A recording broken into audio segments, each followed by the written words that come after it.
The government has issued a new policy directive that is set to tremendously advance artificial intelligence education for youth across the globe.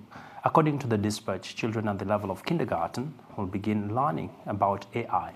CNBC Africa spoke to Dr. Osaretin Agbonbare for more on the mechanics this has and what African education investors should train their sights on.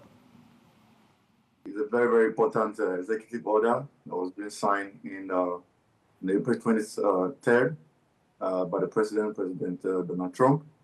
And I think it shows that the U.S. wants to be the forerunner of AI, not just at the multinational level, not just at the corporate level, but even at the level of basic. So imagine students or kids in America is able to learn more about AI at a very young age. That says a lot. It means that the country is positioned to deliver, to be a forerunner, and it's also expected that Africa should also do the same. Because if the U.S. could do that, so it means Africa should also follow suit.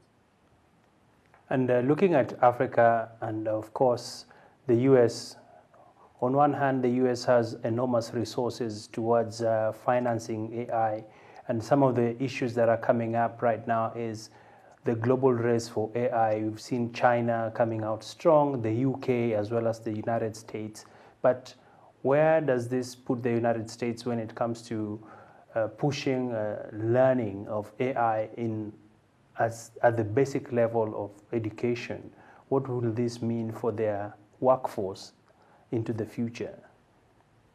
Yeah, I think just like what is happening in China, because AI is already embedded into the curriculum in China, and the US doing the same. So it also shows that the US want to be a forum, and you know what the impact of AI so far, especially the generative AI, the chat GPT.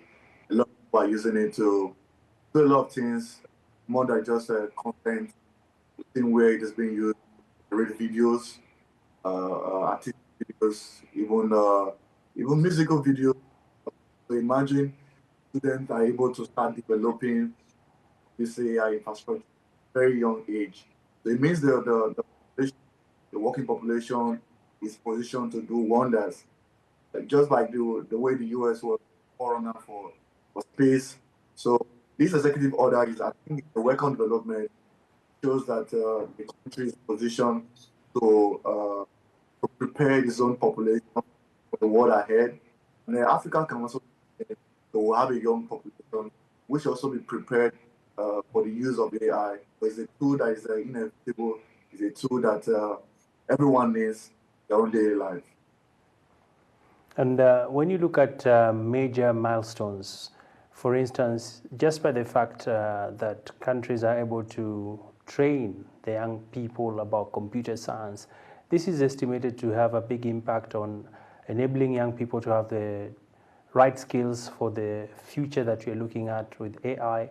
We've also seen that when people have the right skills, this can translate into reduced unemployment. Explain this to me from what you've been seeing and witnessing in the US.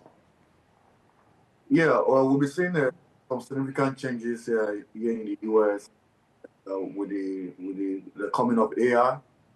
Some of these changes have greatly impacted every area of the economy, both from policy, economy, both for job creation, both in the area of entertainment, so many areas where this AI is being utilized.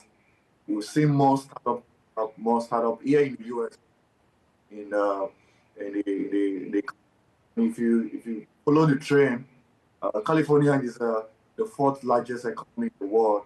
So if California was a country, they made to be the fourth largest. And one of the success of California is the power of the Silicon Valley, where some of these technologies have been developed, and the country have also continued that in that momentum with the help of the executive order. So I'm sure that more Silicon Valley be coming up in other parts of the state, like in Texas, like in Florida, and some other states who are really a forerunner of this AI.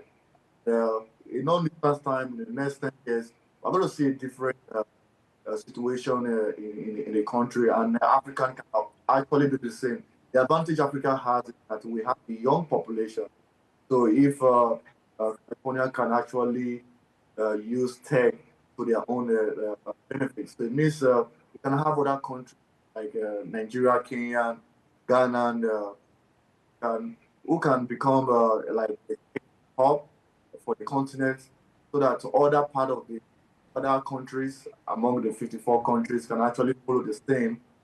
So I think US trying to do this, it shows that they are ready, and Africa cannot be left behind, because we have an advantage, have a comparative advantage over the US. So we need to utilize it. So since that started, so it means it's a wake up call for the entire world, and Africa cannot be left behind.